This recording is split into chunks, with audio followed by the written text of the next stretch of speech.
Welcome to the Brand Doctor Podcast, strategies that help entrepreneurs build reputable and profitable brands.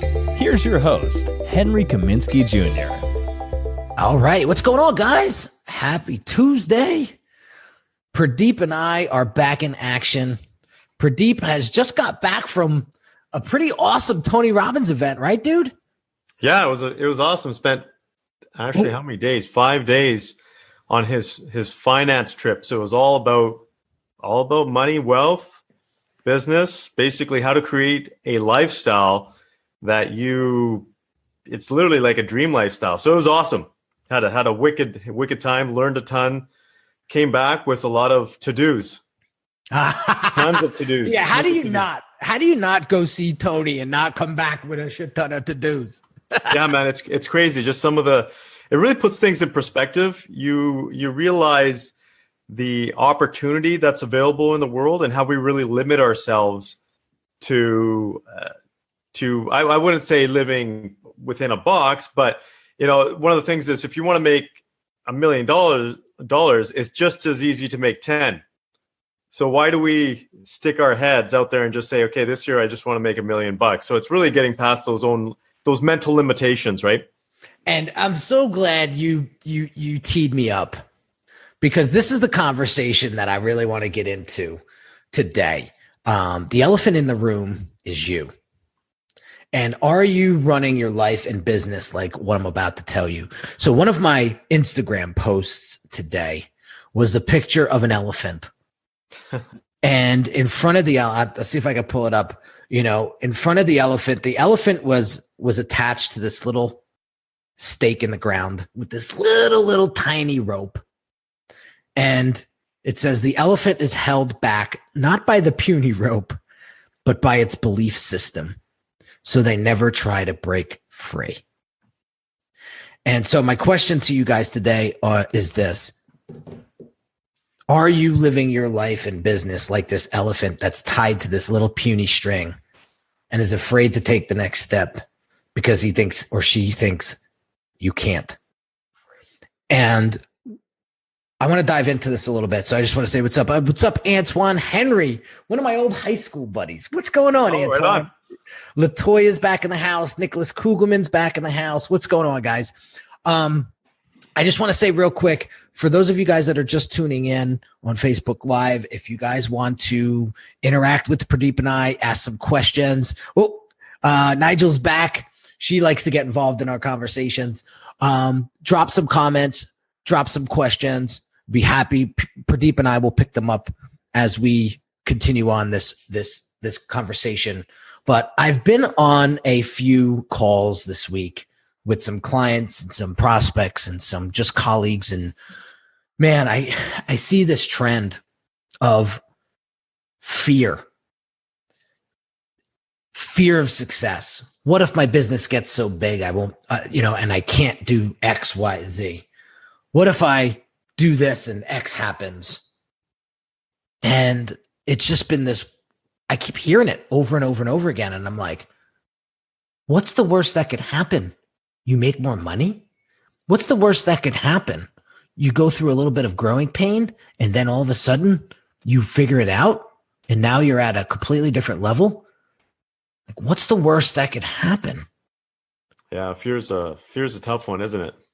So Pradeep, listen, you've been in this corporate industry now you've been in corporate for a long time. It's a few years, 9-10 years, I forget. Yeah, almost 15 years. Almost 15 years. Yeah. And then you were like, dude, I gotta blaze my own trail here. I'm not getting any younger. Yeah, exactly. Right? What were some of the things that you went through? Because I'm sure you had to be scared at one point or had some sort of fear, like, oh, what if this doesn't work? Oh, absolutely. I had everything, my story, but I'll share it with you out there, your listeners, is I was a corporate executive and I had everything laid out for me. Like literally I had a golden path. So I was set from that perspective, but it wasn't something that fit who I was as a human being. I knew that there was more out there, totally ambitious. But a lot of the times that fear does keep you from doing what you know you can do. It's not just a thought, but inside, I know a lot of people have that internal confidence that they can do it, but they let everything else get in their way. It's the environment, right? It's like, it's the what ifs that kill you. So for me, it was literally, to be totally honest, I walked in one day and I literally quit. I was there. And everybody's just like, what the heck are you doing? Like, are you nuts? I know my parents were just like, and they still say it. They're like, you had everything all set. What were you doing? So it really is. And it comes down to our brains. And, we talk about psychology a lot. We talk about, I've studied neuroscience and human psychology for years. And even I didn't do stuff because of fear. And I knew what fear, like how to overcome it. And it really just takes that emotional threshold. It takes that point where you are tired of what you're doing right now, and maybe a little bit of a push or belief or support from someone that's going to be with you, whether it's a mentor, whether it's a coach, it could even be a spouse. That little extra push helps as well. So I always say, have a good peer group. Yeah. So, we talked about that, the importance of that. If you're looking to do more, then be around people that are doing more. Absolutely. And what do most people do? We end up sitting with people that make us feel comfortable in situations that make us feel comfortable. It's so crazy. It's so crazy. Listen, I'm gonna use an example here. May or may not go over well with someone, but I'm gonna use it. maybe he gets a couple pointers out of this. Yeah. So he reaches out to me and he says, dude, I'm spinning my wheels. I'm doing everything on my own. I'm trying to figure this out. I'm doing this mundane extracurricular work just to get some, just on my downtime. I'm running a snowplow operation. And I'm like, well, that doesn't sound like downtime to me, but if you're happy doing that, that's cool. And he's like, but so I'm at my point where like something's got to give. Like I got a hell of a story and I'm still here. I'm still kicking. So he's, I said, yeah, well, that's what's up. I mean, listen, everybody has a past, right? But the past is the past and it's over. So what's going on, in the future? Well, I got this landscaping business and, and I'm looking at, I go to his website, I go to his Facebook and I'm looking at some of the pictures and I'm like, holy shit, this guy does amazing work. Like this guy's no joke. Like he designs landscapes. He's not just like that landscaper that comes once a week. He designs like beautiful landscapes. So he's got serious talent. Serious talent. And so I start talking to him and I'm looking at his website. It's very cookie cutter. It looks like somebody just slapped it up. And I'm like, yeah. And he lives in New Jersey too.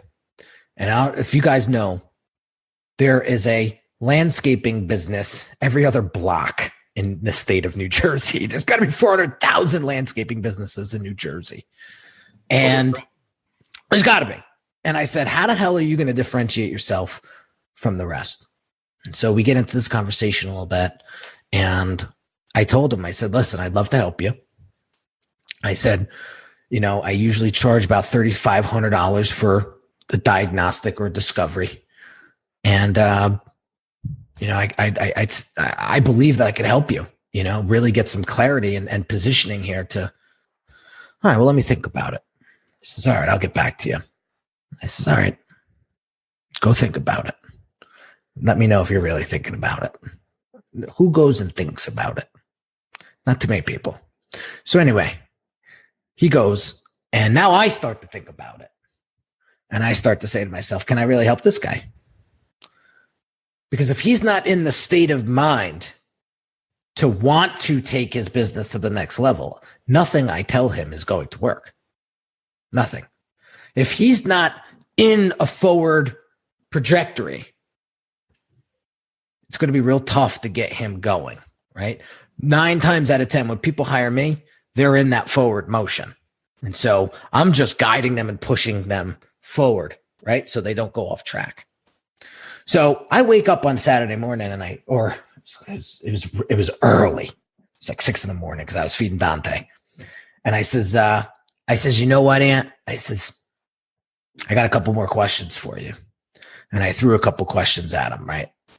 And I said, honestly, after diagnostic, you're probably looking at like a $30,000 investment all in. If this ain't the right time for you to do this or invest in this, like, I don't think I'm going to be able to help you.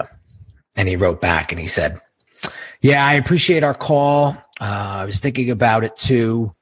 And I'm not set up to get this type of exposure. And if I do get this type of exposure, I'm not going to be able to handle it. And it could be a big disaster. And I thought to myself, and I go, it's the same thing that happened to me a couple years ago. I rolled out a program. I got 30 clients in 1 week. The whole thing was a shitstorm. Lost about half of those clients because I couldn't produce and I couldn't deliver, but I kept half of them. And that was the pain point that I realized that I had to go grow a team. So what did I do? I went and grew a team. Mm-hmm. And now I'm 15 times bigger than I was in 2013.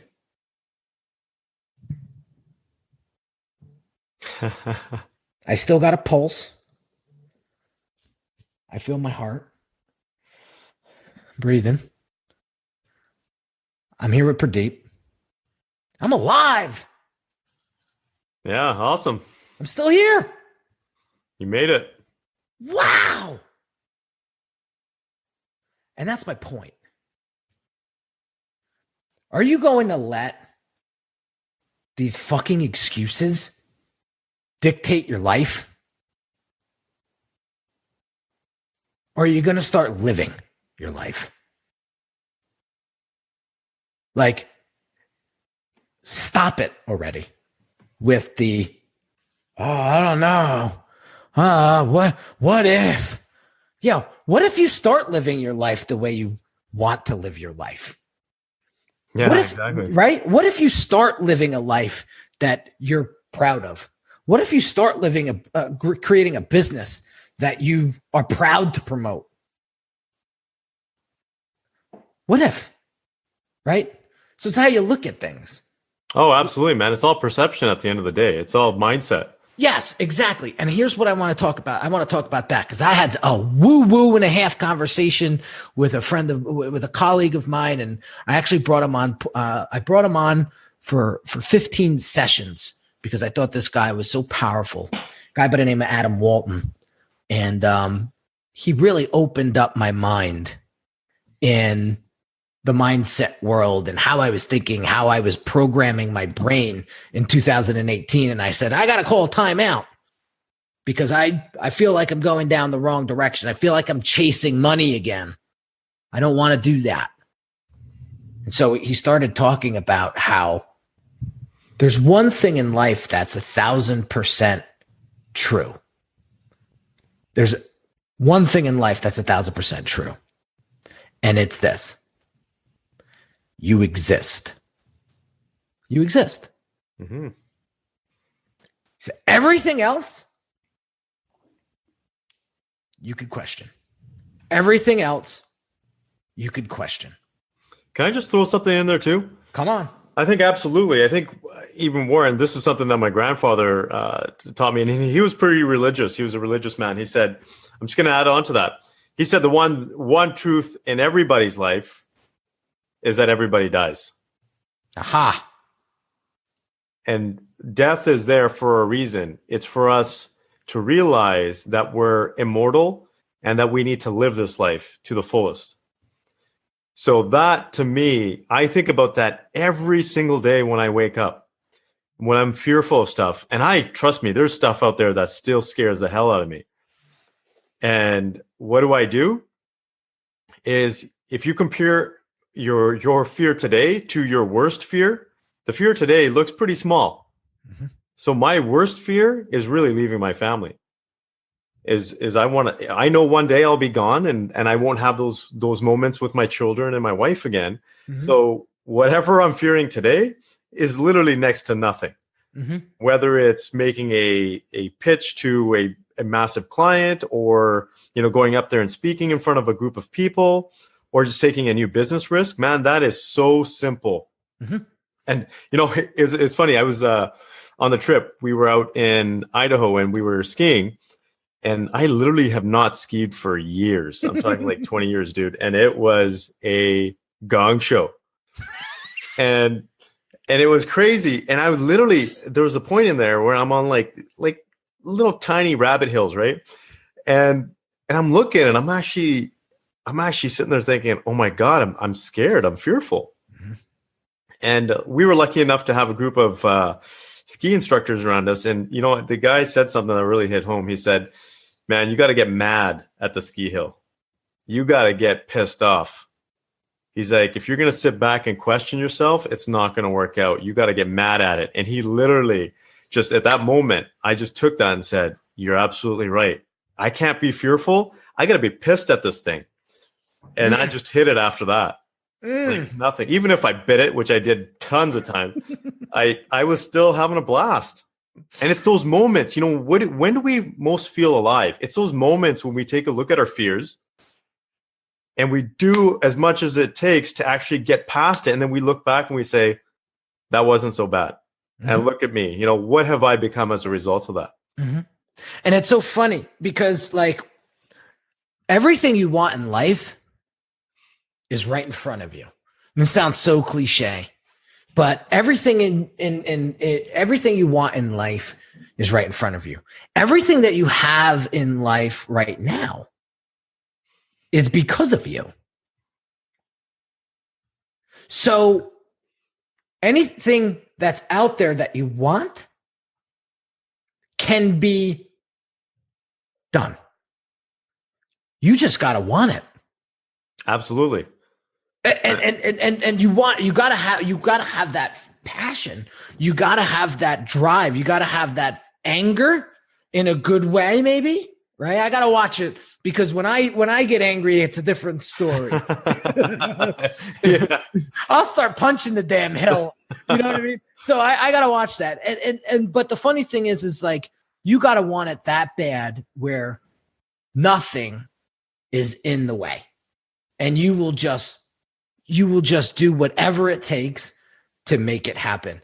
And so that's the point that I want to get across today is enough with the bullshit excuses, because that's all they are. And I'm not, please don't get me wrong here. I'm not doing this to try to convince you. It's you're either going to do it or you're not going to do it. And if you don't want to do it, then don't bitch. Yeah, you know what? And what you're teaching, isn't it? Or what we're talking about isn't about, we're not just talking about business here. This is beyond business. This is about life in general. This is about stuff that, I'll share another example. My wife is an absolutely amazing piano player. Really? I didn't know that. She used to tell me that she played piano before we got married, but during the 6 years that we were married, she never touched a piano. And then she picked it up again. And I'm like, oh my God, do you realize the gift that you have here? So I think my point to that is whatever you're doing in life, everybody has a gift. Everybody has something that they can give this world. Don't sit back. Don't keep that gift, closed up. Share it with everybody else because the world needs it. Be the person that you need to be. Be the person that you're meant to be. This world is so incredible. You can pretty much do whatever you want. I know it sounds like I just came back from a Tony Robbins conference, but these are things that you learn from just the everyday human. If you take a look at any script, and I'm not religious by any means, but if you take a look at the Bible, all the other religious scripts, they say the exact same thing, is that us as humans, we are the creators of our world. So whatever we want it to be, we have the ability to make it. So let's, if we could do that, trust me, if I could do that, anybody could do it, because I am just as vulnerable to fear as you are. Amen. Amen to that. And man, when I tell you, it's just that it's that wake up call that I got. I'll tell you a quick little story, then I got to run. This morning, so I had this woo-woo conversation yesterday, and it was 2 hours long. So we'll break it down in other lives, and I'll probably talk about it a little bit later on one of my podcasts. But I woke up this morning like I felt like it was my first day on this planet Earth. I really did. Like I just felt like free, and I felt so like alive. I walk outside with Canelo, my dog, and I don't have a leash on him, but we live in it's very secluded here. And so I let him do his thing, and then he comes back in. I said, no, we got to go back out. I said, there's a smell outside that's very familiar. And it was a smell that I recognized when I was a little kid. And take a second.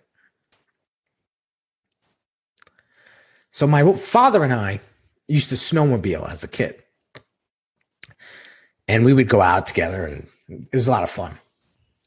We would take breaks because we just need to, it's tiresome. And I'll never forget it. We were out all day. And it was like the best day I ever had with my dad, like one of the best days I ever had with my dad. And it smelled like wood burning. It smelled like nature. It smelled like beautiful. It smelled so pure. It smelled awesome. And I walked outside today and I smelled that same smell. And it sounds so crazy, but I smelled it. And I said, Canelo, we got to go for a walk. So I grabbed Canel's leash and I'm walking down the block. And the freaking smell is following me. It's not just in front of my house. It's like down my whole block. I go, this is freaking weird. And I just keep breathing. And I said to myself, like, this is it, man. Like, you didn't have to go on this walk today, but you did. And you did it with Canelo because you used to love going on these walks with Canelo, and you stopped all of a sudden for what? I hear you. And it was crazy. So I'm walking with Canelo, and Canelo is a great walker when you're in the right state. When you're not in the right state, if you're in a rush, if you're in a mood, he pulls like a mofo. And this is a 60-pound pit bull. And this guy walked next to me like a soldier. And we walked together and we just smelled. You're sniffing, he's sniffing. Yeah. And so the moral of the story is I didn't have to take that walk, but I took it because it reminded me of those moments I had with my dad. And I wanted to experience that again. And I know everyone's life is very different and very unique. You know, each and every one of us has our own backstory, right? But I'm sure there was a one point in your life where you felt like you were living, like you felt like you were on top of the world. You were untouchable. You felt like, why couldn't every day be like this? And I bet you anything, Henry, it was probably a time in life where either you're facing a challenge, facing a fear, or doing stuff that challenged you in some way, shape, or form, that you felt like that you actually felt alive. Yes. And it was recently, you know, when I restructured the business for 2018, when I enrolled a new process into the business that you're going through right now, when I thought about who I wanted to work with in 2018, who I didn't want to work with in 2018, that's some scary shit, guys. Because last year we did a phenomenal year, and I felt like it was easy, too easy, that in 2018 I had to change it. Because honestly, that easiness wasn't very fulfilling at the end of the day. And so I was nervous to make these moves that I made in 2018. But now we are heading into March, And I'm so happy that I did it because here I am. I'm still kicking. I'm still living the dream. And it's working. And so I got to run because I got a podcast interview at 2:00. But I hope you guys get some value out of this. And Pradeep, I appreciate you sharing the story and kicking the freaking, getting mad at this snow hill. And I've probably bit it a few times. It's hysterical. But not to get all woo-woo on you guys today, but that's the power of your mind. And if you want to build a better business, if you want raving fans in and outside of your business, if you want a brand that you're proud to promote, if you want a life that you're happy to live, you can have all of that. You just got to want it. Absolutely. That's it. I second that. P, we'll catch up later, bright friend. We got a couple things we want to go over, but I appreciate everybody. Paul Sabay, he's got some great comments, and I did get a chance to speak about them. But guys, I appreciate all you guys. Daryl Daniels, Scotty John Russell, Paul Helm, all you guys for tuning in today. Appreciate all you guys. We'll catch you on the next live. I appreciate it. Take care. Bye-bye. You've been listening to the Brand Doctor Podcast with Henry Kaminski Jr. To get your appointment with the doctor, visit Brand Audit at www.uniquedesignz.net.